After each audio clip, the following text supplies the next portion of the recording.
Welcome to Luca and Miguel. Enjoy the video.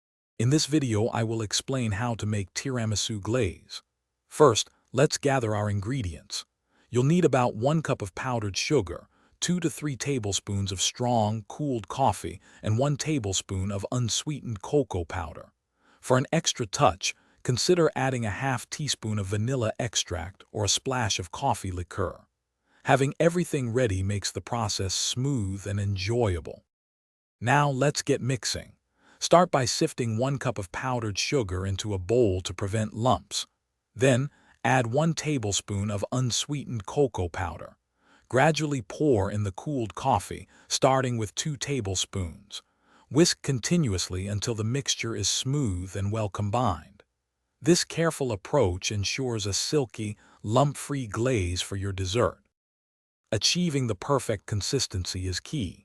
If your glaze is too thick, add a tiny bit more coffee, about 1/4 of a teaspoon at a time, until it reaches your desired pourable texture.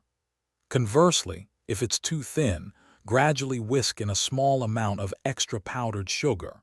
You want it to coat the back of a spoon without being overly runny, ensuring it sets beautifully on your tiramisu. Once your glaze is ready, it's time to apply it. Drizzle it generously over your cooled tiramisu or other desserts. Let it set for at least 15 minutes at room temperature, or chill it briefly to speed up the process. If you have any leftover, store it in an airtight container in the refrigerator for up to 3 days. Enjoy your delicious homemade tiramisu glaze.